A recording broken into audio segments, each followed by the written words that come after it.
Hi guys. मेरा नाम अंकित है एंड मुझे 5 ईयर का एक्सपीरियंस है सप्लाई मैनेजमेंट में। मैंने सप्लाई हैंडल किया है काफ़ी कॉमर्स प्लेटफॉर्म पे। तो मोस्टली जो सप्लायर्स का एक क्वेश्चन होता है कि हम अपनी सेल कैसे इंक्रीज़ करें ऑनलाइन प्लेटफॉर्म पे, वेदर इट्स B2B या B2C। तो कुछ रूल्स होते हैं जो हमें फॉलो करने होते हैं ऑनलाइन प्लेटफॉर्म पे। अगर आप उस पर ज़्यादा फोकस करोगे तो आपको ऑटोमेटिकली सेल इंक्रीज़ होगा, आपको किसी की हेल्प की ज़रूरत नहीं पड़ेगी। पहला रूल है कि आप जो भी फोटोज़ वहाँ पे अपलोड कर रहे हो वो कोई भी रैंडम पिक नहीं होना चाहिए। क्या होता है कि बायर्स को आइडिया नहीं मिलता है कि प्रोडक्ट एक्चुअली में है कैसा। तो आपके पास अच्छी फ़ोटो सेशन की हुई फ़ोटोज़ होनी चाहिए, ऑल साइडेड, 3 to 5। 5 तो स्टैंडर्ड है, 5 आपको होना ही चाहिए, 5 फ़ोटोज़ आपके पास। उस फोटोज़ को आप वहाँ पे अपलोड करो एंड प्लस साथ में एक वीडियो अपलोड करो अपने प्रोडक्ट का, जिसमें आप ये दिखा सकते हो कि प्रोडक्ट का स्पेसिफिकेशन कैसे क्या है, डिटेलिंग दिखा सकते हो, आप क्वालिटी दिखा सकते हो और फीचर्स दिखा सकते हो उसमें कि वो कैसे वर्क करता है, उसमें एडिशनल पार्ट्स क्या आते हैं, उसका म्यूज़िक सिस्टम कैसा है, या फिर उसमें वो वर्क कैसे करता है, उसमें बैटरी कौन सी यूज़ होती है और प्रोडक्ट की क्वालिटी कैसी है। क्योंकि क्या होता है, ऑफलाइन में बायर्स 3-4 रिटेलर शॉप्स पे जाता है, वहाँ पे क्या होता है, वो प्रोडक्ट को देखता है, टच करता है, फील करता है, तो उसको क्वालिटी समझ में आती है कि हाँ this is a good product for him और हर। बट ऑनलाइन प्लेटफॉर्म पे ऐसा नहीं होता है। वहाँ पे लोगों को आइडिया नहीं मिल पाता है कि प्रोडक्ट होगा कैसा, एक्चुअली कैसा है।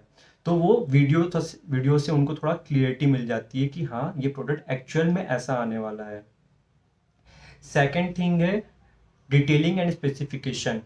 डिटेलिंग एंड स्पेसिफिकेशंस में क्या है कि आप जो भी प्रोडक्ट वहाँ पे सेल करने वाले हो उसकी प्रोडक्ट की इंटायर डिटेल, लाइक उसकी डायमेंशंस क्या है, लेंथ क्या है, ब्रेथ क्या है, हाइट क्या है, मटेरियल कौन सा यूज़ हो रहा है उसमें, वो बैटरी ऑपरेटेड या नॉन बैटरी ऑपरेटेड है, कंट्री ऑफ ओरिजिन क्या है उस प्रोडक्ट का, वो कहाँ का है, इंडिया का है या आपने इंपोर्ट करके आप उसको सेल कर रहे हो अपने प्लेटफॉर्म पे, या फिर आप कह सकते हो कि वो किस एज ग्रुप के लिए है, उसका वेट क्या है उस प्रोडक्ट का।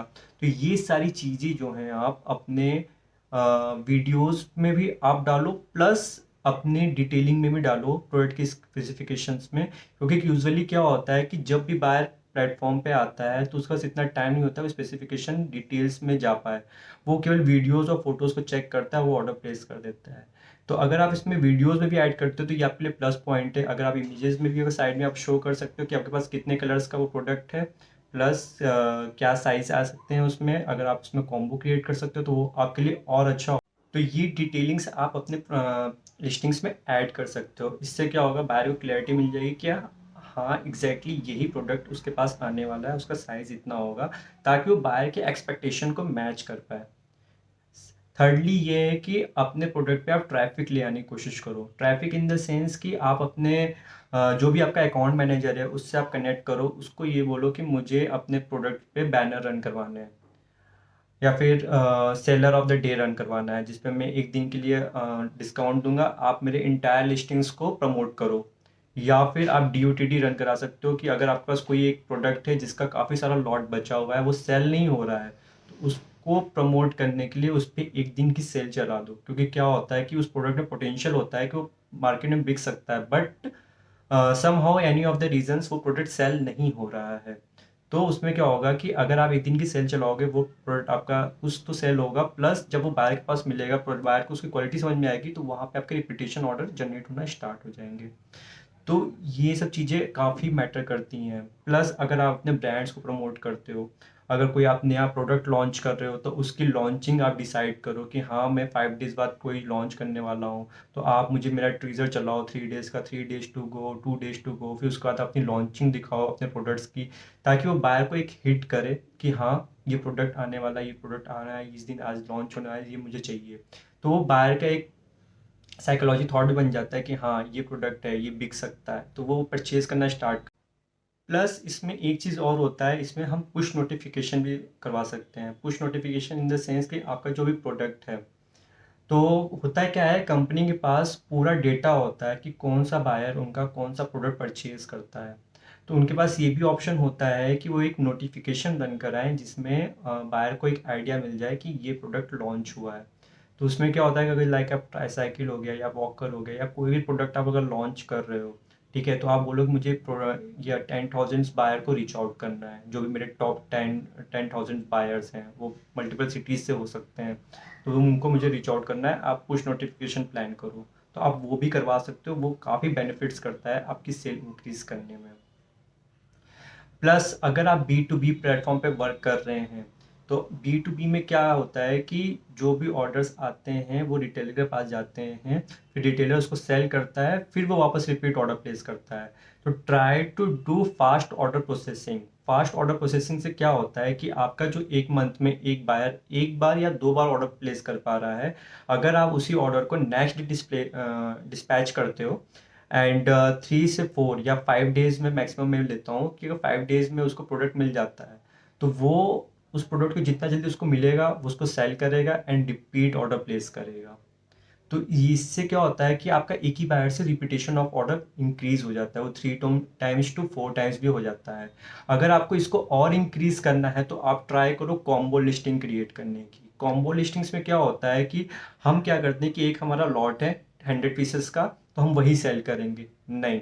अगर आपके पास 10 पीसेस का लॉट है तो ट्राई टू डू 5 ये पीस ले लो, आप 5 ये पीस ले लो, इसको कंबाइन करके एक 10 पीस का लॉट क्रिएट करो और उसको उसकी लिस्टिंग्स करो। उससे क्या होता है कि बायर को वेराइटीज़ मिल जाते हैं सेल करने के लिए। जहाँ वो आपको 15 डेज में ऑर्डर दे रहा होता है, अगर उसके पास वो 5 5 पीसेस ही रहेंगे, तो वो उसको डिस्प्ले करेगा, जिसमें से अगर 4 क्वांटिटी भी बिकी तो वो तुरंत आपको रिपीट ऑर्डर प्लेस करेगा। तो इससे आपकी सेल इंक्रीज हो जाती है। जियो प्राइसिंग करने की कोशिश करो कि आपका कौन सा एरिया है जहाँ पे आपकी सेल नहीं हो रही है। अगर उस एरिया में सेल नहीं हो रही है तो क्यों रीज़न हो रही है, कुछ कुछ होता है कि जैसे कि अगर कोई दिल्ली का सेलर है, तो वो उसका क्या होता है कि यूपी के बायर्स आते हैं वहाँ पे, उससे ऑफलाइन में प्रोडक्ट लेके चले जाते हैं, इसलिए ऑनलाइन सेल नहीं आती है बी टू बी में। तो उसमें ये कर सकते हो आप कि वहाँ पे अपना प्राइस पे आप कम कर सकते हो due to the competition also, क्योंकि आपके पास मल्टीपल सप्लायर्स हैं उसके पास, तो आपको बायर को रिटेन करना होता है। तो वहाँ पे आप जियो प्राइसिंग करो, वहाँ पे कम प्राइसेस में आप सेल करो प्रोडक्ट, ताकि आपका वहाँ पे बायर एक रिलेशन बना रहे। अगर आप कोई अलग से कोई भी नया प्रोडक्ट भी लेके आते हो सेल करने के लिए, तो वो भी वहाँ पे सेल हो जाएगा, जस्ट बिकॉज बायर से आपका पर्सनल रिलेशन अच्छा है। तो वो आपको काफ़ी हेल्प आउट कर देता है। प्राइस को ट्रिगर करते रहो आप ऑनलाइन कि आपका कॉम्पिटिटर उस प्रोडक्ट को कितने प्राइस में सेल कर रहा है। पहले तो हम 2 3 शॉप्स पे जाते हैं, उस प्रोडक्ट को देखते हैं, जो हमें जिस शॉप से हमें कम प्राइस मिल रहा होता है तो उस शॉप से हम वो प्रोडक्ट को परचेज कर लेते हैं। सेम थिंग आपका ऑनलाइन भी होता है। ऑनलाइन में क्या होता है कि बायर जब भी मोबाइल को ओपन करता है तो उसमें वो स्क्रॉल करता रहता है उस प्रोडक्ट को कि कौन कितने में बेच रहा है, जो सबसे कम में बिक रहा होता है वही वो प्रोडक्ट को परचेज करता है। तो try to give a attractive price on your product, जिससे क्या होगा कि आपकी सेल इंक्रीज होगी, और उसको आपको रेगुलर बेस पे मॉनिटर करना होता है। एंड बी टू सी में क्या होता है कि वहाँ पे सिंगल पीस में हम डील करते हैं, तो वहाँ पे आपको सेल इंक्रीज करने के लिए टोटली डिफरेंट स्ट्रैटेजी अपनानी पड़ती है। वहाँ पे क्या होता है कि आपको अपने प्रोडक्ट का लिमिटेड स्टॉक दिखाना होता है। 5 पीसेस लेफ्ट, 4 पीसेस लेफ्ट, वो इसलिए होता है कि बायर वहाँ पे उसको तुरंत परचेज कर ले। जैसे ही वो ख़त्म हो आप फिर से अपनी इन्वेंट्री अपडेट करो, फिर वो सेम सीक्वेंस स्टार्ट हो जाती है। उससे क्या होता है कि आपकी सेल इंक्रीज हो जाती है बी टू सी प्लेटफॉर्म पे। फास्ट ऑर्डर प्रोसेसिंग के साथ साथ आपको अपनी लिस्टिंग्स में डिफरेंट प्राइजेस भी देने चाहिए। Different prices in the sense कि अगर आप बी टू बी प्लेटफॉर्म पे सेल कर रहे हो, तो आपके पास 1 पीसेस का भी प्राइस होना चाहिए, 4 पीसेस का भी प्राइस होना चाहिए, 10 पीसेस का भी प्राइस होना चाहिए, 40 पीसेस का भी प्राइस होना चाहिए। बायर के पास ऑप्शंस होने चाहिए, क्यों, ताकि वो अपनी नीड के अकॉर्डिंग वो परचेसिंग कर सके। अगर वो सैंपल्स लेना चाहता है आपसे, वो सिंगल पीस परचेज करेगा सैंपल देखने के लिए कि हाँ ये प्रोडक्ट कैसा आता है। उसका प्राइस आप हायर रखो, डेफिनेटली उसका प्राइस हाई रहेगा। सिंगल में आपकी कॉस्टिंग ऐड है, पैकेजिंग ऐड है, लेबर कॉस्ट है, फैक्ट्री कॉस्ट है, वो सब कुछ है, तो वो डेफिनेटली हाई रहेगा। सेकंड, आप 4 पीसेस का रखो शॉर्ट्स, ताकि बायर को वहाँ पे उसको आइडिया मिलने के बाद वो एक स्लॉट मंगा के टेस्ट कर सके मार्केट में कि वो प्रोडक्ट चलेगा या नहीं चलेगा। अगर वो स्लो आइटम है तो फिर वो कितना टाइम ले रहा है सेल करने में, वो आपको आइडेंटिफाई करना पड़ेगा।